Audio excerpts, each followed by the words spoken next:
el título que... Ahí sí. Está bonito. Ya. Amigo de mis enemigos. Es una pregunta. Amigo de mis enemigos.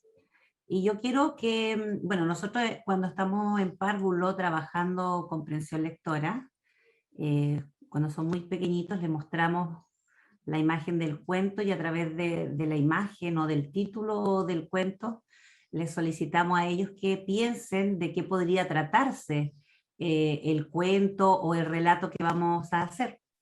Entonces yo quiero que ustedes, en breves palabras, algunos de ustedes, me digan de qué creen que se puede tratar esta palabra que yo le he llamado este título Amigo de mis enemigos. ¿De qué creen ustedes? ¿Quién se atreve a aventurarse? Aquí no hay preguntas malas porque son suposiciones, o sea, respuestas malas porque son suposiciones lo que solamente por el título. ¿Acá me quería decir algo? Si les puede abrir a todos, Cami, el micrófono para que el que quiera... Yo creo que se refiere como al amor a nuestro prójimo, sin importar Ok, quién sea ese prójimo. ya, listo. Ahí la Cami dijo, amor al prójimo sin importar lo que haga el prójimo, eso podría significar la palabra Levanten de la hoy. manito quien quiera hablar. ¿Quién más quiere aventurarse en una suposición de lo que se trata? Jesucristo céntrico. ¿Cómo? Jesucristo céntrico. Ya, mi papi dice acá, Jesucristo céntrico, ¿ya? Jesús como centro de todas las cosas. Dice mi papá que podría tratarse esta palabra. ¿Alguien más se atreve? Sin miedo a equivocarse. ¿Saray? Acá me te va a dar el audio, Saray.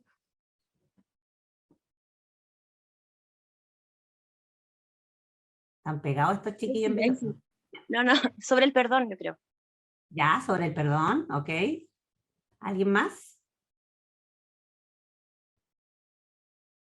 ¿Alguien más se atreve? ¿No? Ya, aquí dijeron tres cosas importantes, ¿cierto? El amor hacia los enemigos. El Rodrigo quiere, o la Fabi. Cuidar el corazón. Cuidar el corazón, ok, ya. Ya, y ahí hay cuatro planteamientos, ¿ya? Hablaron de el amor al prójimo, o sea, el amor a los enemigos, independientemente de lo que hagan, ¿cierto? Hablaron de cristocéntrico, hablaron de cuidar el...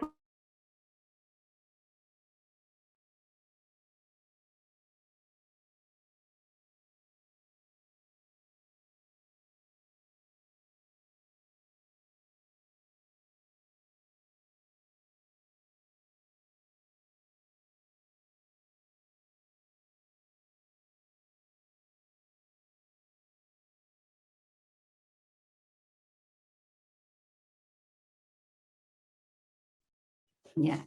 Ustedes saben que a mí me gusta mucho el Antiguo Testamento, ¿ya? Y hoy día vamos a hablar de una historia o de dos historias del Antiguo Testamento. En Romanos 12:2 dice, no os conforméis a este siglo, sino transformaos por medio de la renovación de vuestro entendimiento, para que comprobéis cuál sea la buena voluntad de Dios, agradable y perfecta. Y en Amós, el profeta menor, dice, en Amós 5:4, pero así dice Jehová a la casa de Israel, buscadme y viviréis.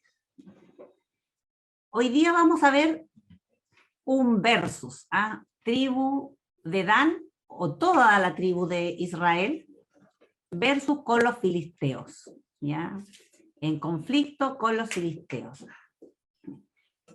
Ahí está el mapa de las tribus de Israel. Recuerden que, o los que no saben, después que los israelitas salieron de Egipto, estuvieron vagando por 40 años en el desierto, fue una preparación que Dios les hizo a ellos mientras estaban ahí, y fue repartida cuando llegaron a Canaán. Ellos tuvieron grandes batallas ahí y fueron repartidas las tierras de Canaán, y la tribu de Dan, ahí marcada con una estrella roja,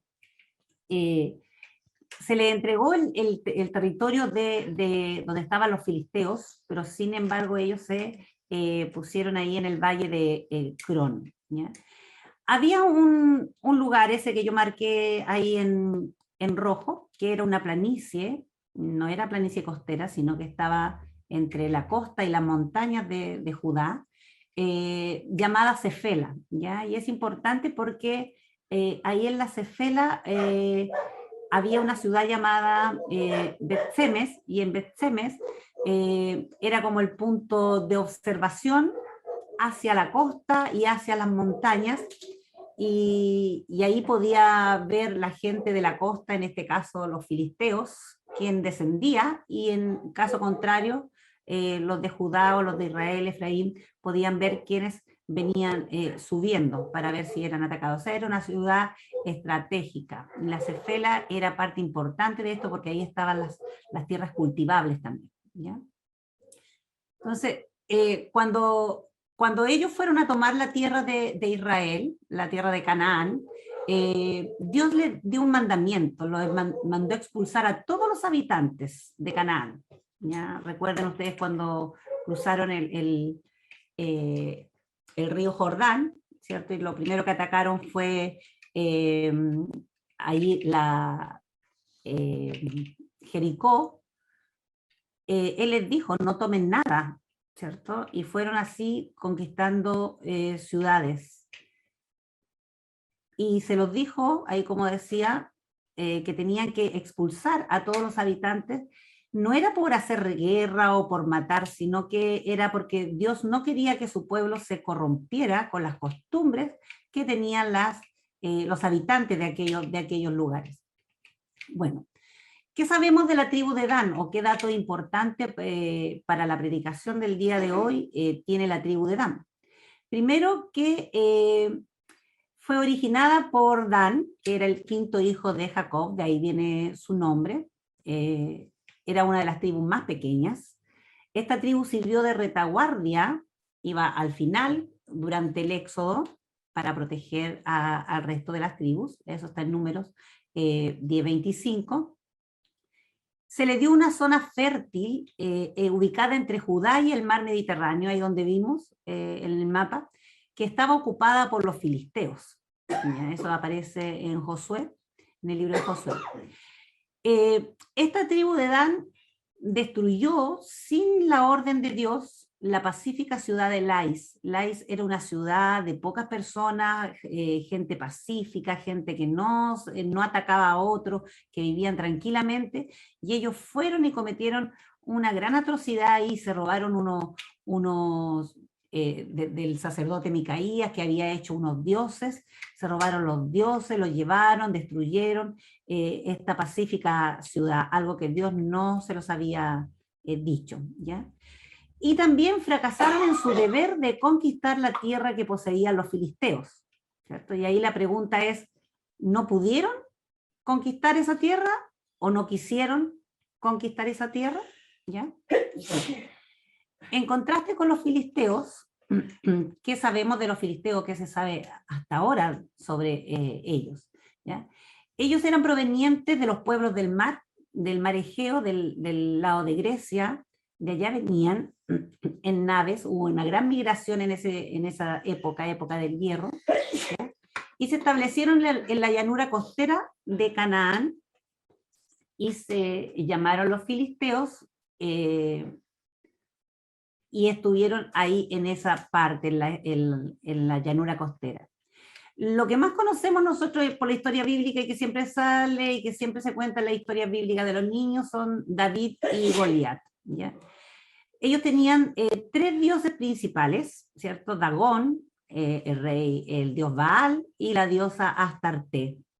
Ellos eran los dioses principales, y el dios Baal, el que después ellos apodan como Baal Zebú, como el señor de las moscas, de los gusanos, de los muertos, y que después en el Nuevo Testamento Jesucristo hace alusión a Baal Zebú o Belzebú, aludiendo a Satanás, ¿ya? Según la Biblia, los filisteos tenían 5 ciudades que eran muy importantes: Gaza, Ascalón, Asdod, Gerar y Gat, ¿ya? Los filisteos al contrario de lo que nosotros pensamos, era una ciudad, una cultura muy sofisticada, culta y desarrollada de la época. Eran la más sofisticada de esa época. No así los israelitas, que tenían una cultura sencilla. Recuerden que vivían todavía en campamentos, no tenían ciudades establecidas porque recién estaban tomando el territorio, ¿ya? Los filisteos tenían tecnología, tenían hierro, ¿ya? Y eso hacía una gran parte de sus victorias en las batallas, porque las otras culturas tenían bronce y ellos tenían hierro, algo mucho más firme, ¿ya? Y ellos tenían un procesamiento del olivo que era increíble, ¿ya? Que producían mucho aceite de oliva, lo que hacía que ellos pudieran vender y exportar hacia otras ciudades, ¿ya?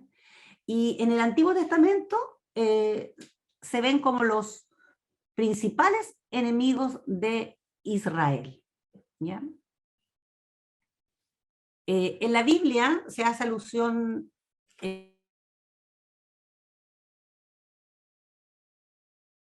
enemigos de los israelitas, sino también hay evidencia arqueológica, sobre todo en las pirámides, las tumbas de Ramsés III, sobre todo, que fueron enemigos de los egipcios y que eran unos enemigos muy poderosos por sus armamentos, por sus forma de pelear y por todo lo que ellos tenían, ¿ya? El danita, el de la tribu de Dan más conocido, es Sansón, ¿ya? Y esa historia nosotros la conocemos, o gran parte la conoce. Pero ¿quién era este Sansón? ¿Ya? Era hijo de Manoa, un hombre sencillo de la tribu de Dan, ¿cierto? Al que a su mujer se le aparece un ángel del Señor y que le dice que van a tener un hijo y le da las especificaciones de cómo tenía que ser criado, ¿ya? Sansón fue un juez de Israel. La época de los jueces, no hubo ni un juez bueno, ¿ya? Eso es importante que nosotros tengamos claridad. La época de los jueces fue una época sangrienta, una época de idolatría y una época de perversidades, según los relatos de la Biblia en el libro de Jueces, que es muy interesante poder verlo, ¿ya? Él era nazareo desde su nacimiento, ¿cierto? Los nazareos, el voto nazareo consiste en no comer carne, no tomaban vino, ¿cierto? No se cortaba el cabello. Todas estas cosas las hacían los israelitas comunes, se cortaban el cabello, tomaban vino porque era la bebida típica de esa sociedad, y comían carne, ¿cierto? Y este voto nazareo no tenía una característica sagrada, sino más bien era una lección de fe, donde las personas podían mirarlo y decía, él es diferente. Él es diferente porque tiene un voto hacia Dios y tiene que ser diferente en medio de la cultura en la que vive, ¿ya? Eso consiste el voto nazareo, que no tiene relación con Nazareno, que es la persona que nació en Nazaret, pero este es un voto nazareo, ¿ya? Eso para un datito para los más nuevos, ¿ya? Y Sansón, con este voto nazareo y al llamado a ser juez de Israel, porque Dios levantaba, recuerden lo que leyó Ricardo al principio, que leyó que los hijos de Israel volvieron a hacer lo malo ante los ojos de Jehová, y Jehová los entregó en mano de los filisteos por 40 años, ¿ya? Y sucedía lo siguiente: el pueblo de Israel pecaba, Dios los entregaba a ciertas invasiones, y después se arrepentía el pueblo de Israel, ¿cierto? Dios los salvaba, levantaba un juez, y uno de ellos fue Sansón, llamado a ser un ejemplo, a ser diferente. Y después el pueblo tenía un tiempo de paz, y luego nuevamente pecaba y volvía a este ciclo, ¿ya? Pero Sansón fue llamado a ser un ejemplo, a ser diferente en medio de la sociedad en la que estaba inmersa, ¿ya? Pero Sansón falló en su misión, eso nosotros lo sabemos, ¿cierto? El relato de la Biblia lo dice así, ¿cierto? Sansón fue promiscuo, fue arrogante, fue violento, ¿cierto? Los filisteos lo atraían terriblemente. ¿Por qué fue, cierto? ¿Por qué falló su misión?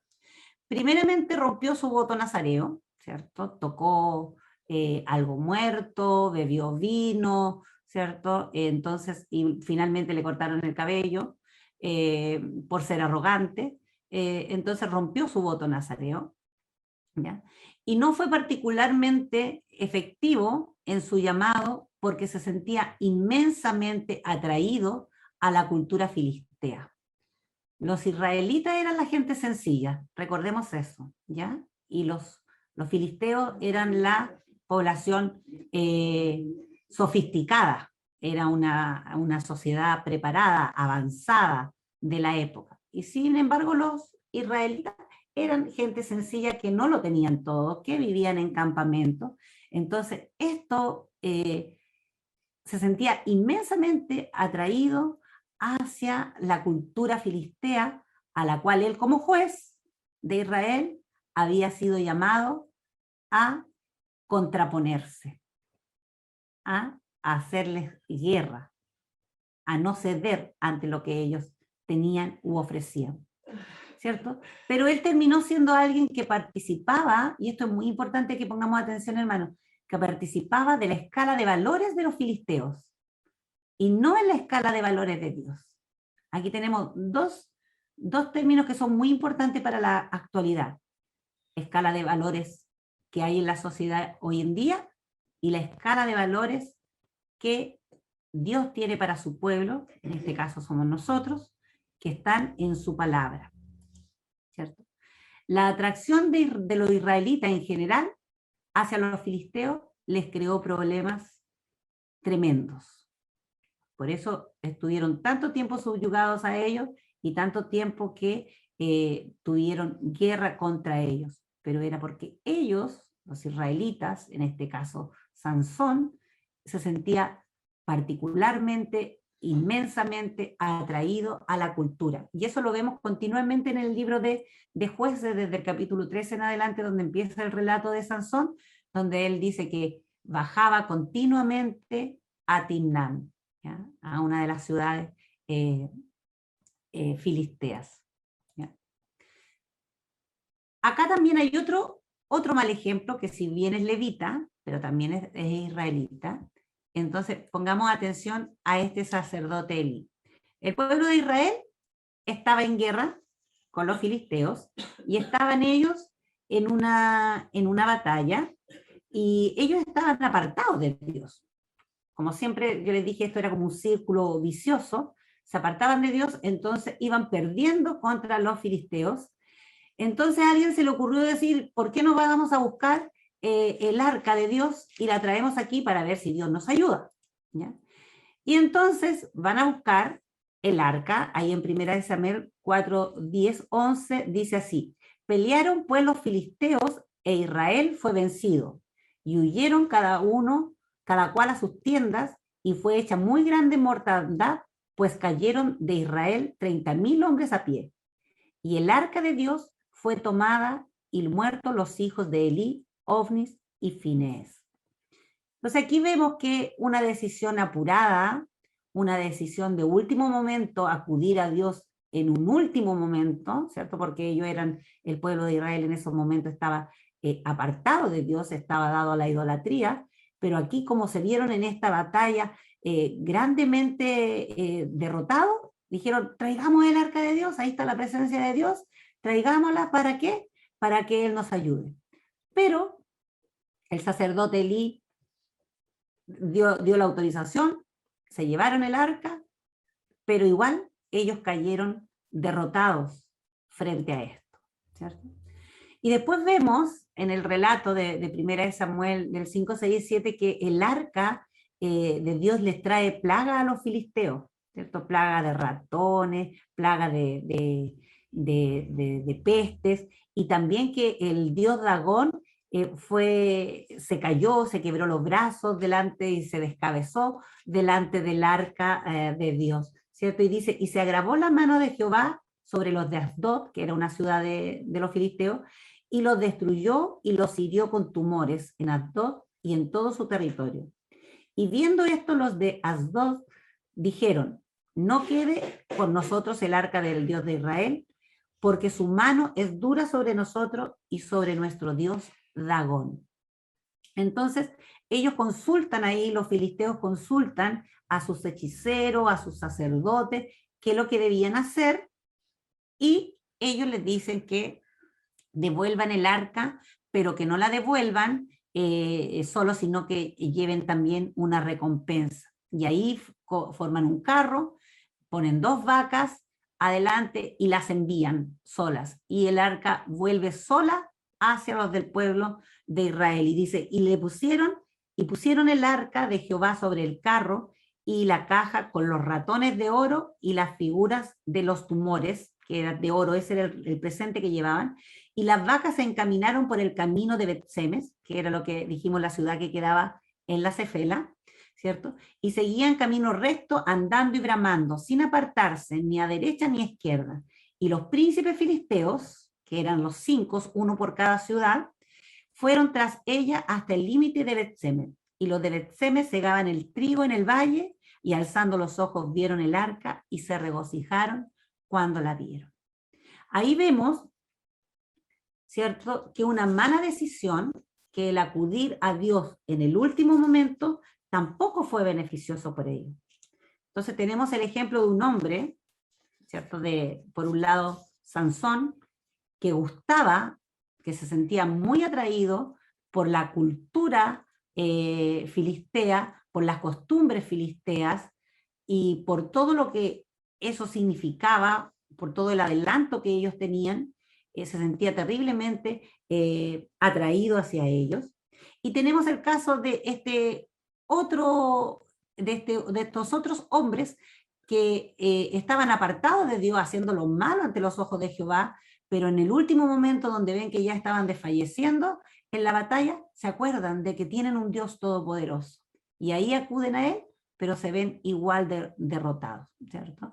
Igual derrotados. Entonces tenemos 2 casos ahí, ¿ya?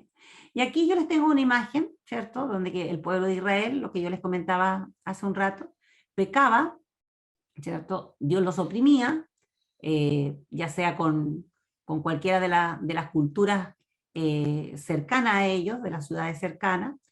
Ellos se arrepentían, levantaba un juez, los liberaba, traía paz, y esa paz traía el ocio y nuevamente traía el pecado. Y era un círculo vicioso. Y fíjense que nosotros no estamos muy lejos de esto, porque si nosotros pensamos en nuestra vida, o algunos de nosotros pensamos en nuestra vida, ¿cierto? Cuando estamos tan en paz, tan relajados con nuestra vida, empezamos a sentirnos atraídos por la cultura en la que está reinando hoy en día, ¿cierto? No, si esto no es tan malo, no, si esto es bueno, ¿cierto? Entonces nos sentimos atraídos hasta que vamos cayendo en pecado. Dios nos oprime, no a lo mejor con forasteros, pero sí con un mal gobierno, sí con alguna necesidad, con problemas. No estoy diciendo que todos los problemas o las enfermedades vengan por el castigo de Dios, no es esa la idea, no quiero que se malentienda, ¿ya? Pero después nosotros nos acercamos nuevamente al Señor, ¿cierto? El Señor nos libera de toda esa carga y volvemos también al círculo vicioso. Entonces estamos también en este círculo vicioso, que estamos cerca de Dios y lejos de Dios, cerca de Dios y lejos de Dios, como le sucedió a Sansón, y sin cumplir la misión a la cual él había sido llamado. Y nuestra misión como hijos de Dios es ser luz y la sal de la tierra, ¿cierto? Entonces cuando nos olvidamos de nuestra misión y nos sentimos cómodos en la sociedad que estamos viviendo, y la escala de valores que la sociedad tiene pasa a ser nuestra escala de valores, y dejamos olvidada la escala de valores que Dios tiene en su palabra para nosotros, vamos a tener problemas, vamos a tener dificultades, y eso es lo que Dios no quiere, ¿cierto? ¿Qué aprendemos con estas historias? Cuando Dios nos da un papel o un ministerio, o tenemos un llamado, el no cumplir con este papel, el no desarrollar nuestro ministerio, nos causa problemas. Así como Sansón, ¿no es cierto?, por tomar mujeres de donde no le correspondía, compartir todo lo que era las fiestas con los filisteos no eran fiestas como las que nosotros podemos tener o concurrir. Ya no estoy diciendo, hermanos, quiero que se entienda muy bien, que no podemos asistir a una fiesta o que no podemos tomar un poco de vino, no. No, sino que las fiestas que ellos tenían como pueblo filisteo eran como juergas, ya eran como orgías. Entonces, eso ya no era parte de la escala de valores de Dios, ¿ya? Entonces, el no cumplir con nuestras metas, con lo que el Señor nos manda al ser la luz de esta tierra y al ser la sal de esta tierra, si no lo cumplimos, nosotros vamos a tener problemas, vamos a tener dificultades, ¿cierto? Debemos examinar la escala de valores de la sociedad en la que vivimos y rechazar lo que no esté en la escala de valores de Dios. Con esto no estoy diciendo que yo me voy a apartar, que me voy a ir a un lugar solo, que no voy a ser parte de la sociedad, porque estamos en esta sociedad, debemos vivir en esta sociedad, pero eso no quiere decir que yo tenga que convivir con la escala de valores que ellos tienen, ¿ya? Porque nosotros estamos en el mundo, pero no somos de este mundo, ¿cierto? Porque somos hijos del Rey de Reyes y del Señor de Señores. Por lo tanto, nuestra escala de valores tiene que ser la que la palabra de Dios nos guía. Y por eso es tan importante estudiar la palabra de Dios, hermanos.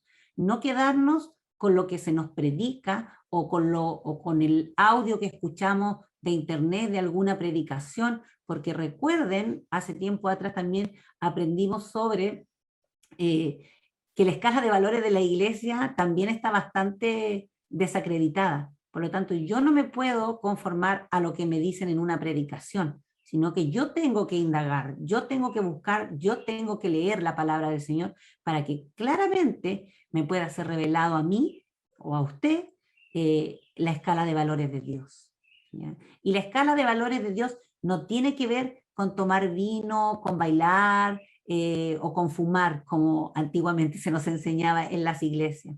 La escala de valores tiene que ver mucho más que eso, ¿ya? Mucho más que eso.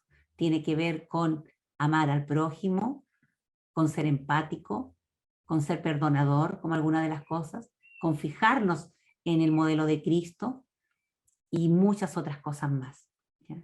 Con aprender a escuchar y a cerrar nuestra boca, a no ser chismosos y tantas otras cosas más que estaríamos todo un día enumerando lo que entra en la escala de valores de Dios, pero esa es tarea para que ustedes lo busquen. Lo que a mí me interesa es que ustedes entiendan que debemos examinar la escala de valores de nuestra sociedad, ¿ya? Es una escala de valores que está premiando al exitoso económicamente, y esa no es la escala de valores de Dios. Entonces, el encontrar el dinero a como dé lugar en esta sociedad, no importa los métodos, no importa las formas, es más importante que el ayudar al necesitado, es más importante que el estar con el desvalido. Entonces debemos tener cuidado con la escala de valores que la sociedad nos muestra, ¿cierto? Y estos relatos bíblicos no están tan alejados de nuestra realidad. Si bien es cierto, nosotros no tenemos, gracias a Dios, en nuestra sociedad aquí chilena, no tenemos guerra contra diferentes sectores, pero también terminamos aceptando y participando los valores en la sociedad en la que vivimos, ¿ya? Un ejemplo que podría ser tema de debate, la ley del aborto, ¿ya? La ley del aborto.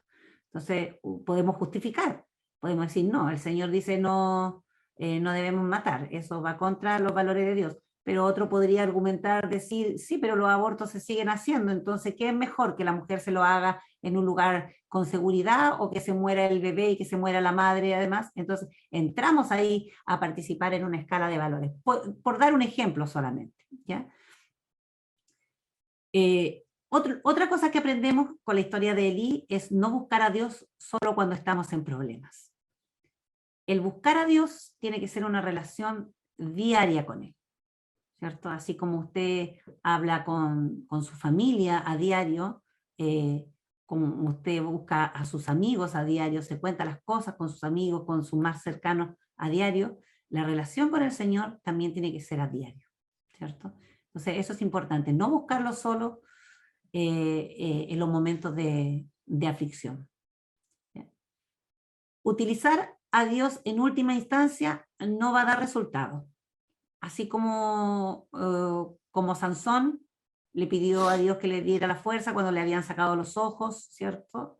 Y él terminó muriendo ahí cuando derribó las columnas, terminó muriendo con los filisteos que se encontraban en esa gran casa, que eran más de 3.000 personas, por lo tanto usted podrá darse cuenta que no era una casita como las que vivimos nosotros, era una gran estructura. Y como vimos en la batalla de Elí, ¿cierto? El creer que traían a Dios ahí en el último momento con el arca, iba a solucionar las cosas, y tampoco resultó. Tampoco resultó. Nuestra vida debe ser una constante búsqueda y relación con el Señor, ¿cierto? Dichosos los que guardan sus estatutos y de todo corazón lo buscan, dice en el Salmo 119:2. Quiero que escuchemos esta canción, que es un poquito antigua, de Marcos Vidal, pero que tiene mucho que ver con lo que estamos viviendo en nuestra sociedad y lo que estamos nosotros haciendo como cristianos.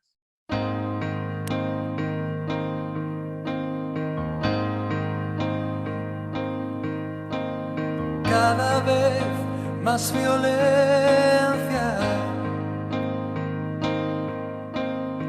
más maldad en la tierra.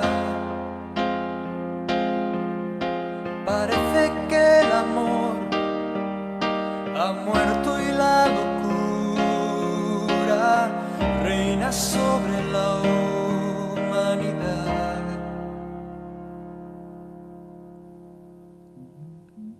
Jóvenes acabados, niños abandonados,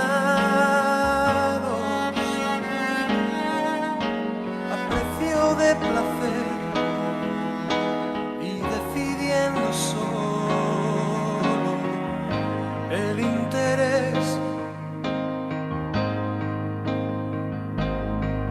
¿Dónde queda la justicia y la venganza? ¿Dónde quedan el castigo y la razón? ¿Por qué callas tú, Señor, y nos olvidas? ¿Cómo puedes permitir tanto dolor? Dime dónde está aquel Dios, el Dios de Elías, que de vez en cuando se dejaba oír. ¿Cuánto tiempo tardará aún tu espíritu en venir?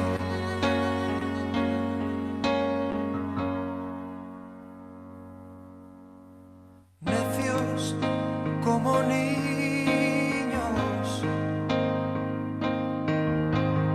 torpes cachorrillos, como nos gusta jugar y nos gusta preguntar aquello que hace tiempo sabemos ya.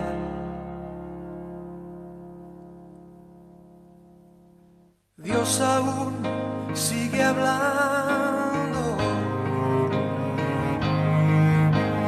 sigue aún contestando, y aquel que quiere oír aún puede percibir su voz de amor.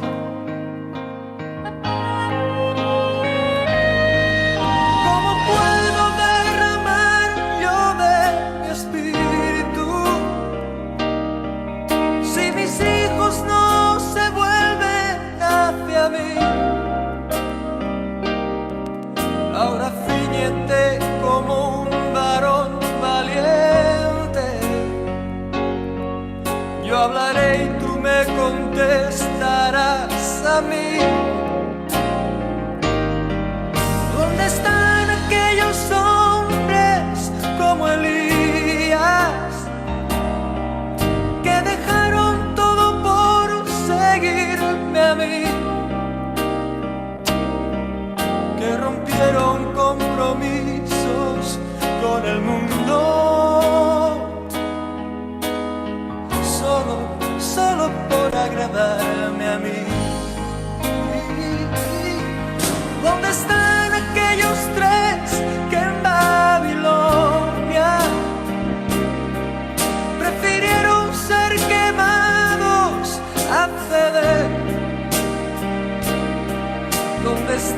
aquel Daniel que me adoraba? ¿Dónde está la santidad de aquel José? Oh, ¿dónde está ese niño que mató al gigante? ¿Dónde están los sucesores de Josué? ¿Dónde están esas mujeres entregadas como Esther?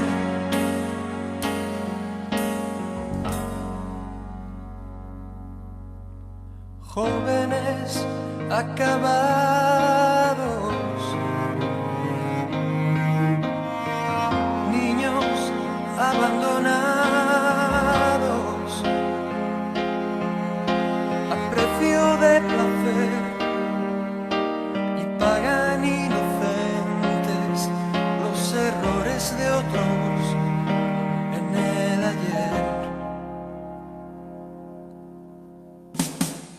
Si mi pueblo se volviese y me buscase, renovando así su entrega y su fe, si me amasen como aman sus caminos, si olvidasen los rencores del ayer, oh, yo abriría las ventanas de los cielos y la tierra hoy vería mi poder. Mientras tanto aún repito como antaño: buscarme, buscarme, buscarme y viviréis.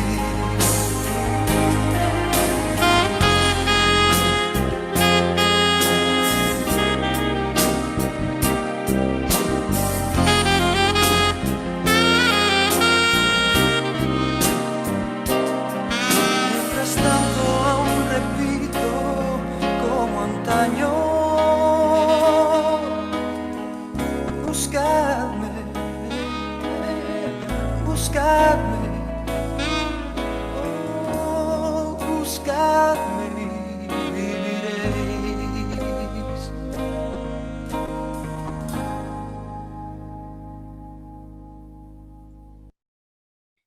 Muy bien, esa alabanza se las dejo ahí como para reflexionar, para pensar en lo que nosotros como cristianos estamos haciendo, ¿cierto? Y antes de terminar con los versículos que tengo, dice en Santiago 4:4: oh gente adúltera, ¿no saben que la amistad con el mundo es enemistad con Dios? Si alguien quiere ser amigo del mundo, se vuelve enemigo de Dios. No quiero que se malinterprete este versículo, no quiere decir que nos debemos apartar y que no debemos juntarnos con nadie que no sea cristiano. Este versículo se refiere, cuando habla a la amistad con el mundo, es estar en la escala de valores que esta sociedad tiene. Y eso es lo que nosotros debemos reflexionar hoy en día. Volvemos a leer los versículos del inicio, Romanos 12:2: no os conforméis a este siglo, sino transformaos por medio de la renovación de vuestro entendimiento, para que comprobéis cuál sea la buena voluntad de Dios, agradable y perfecta. Pero así dice Jehová a la casa de Israel: buscadme y viviréis. Le voy a pedir a Ricardo si nos puede llevar en oración para que el Señor nos ayude, porque no es algo fácil, no es algo fácil no vivir en la escala de valores que esta sociedad nos plantea, pero con el Señor es posible.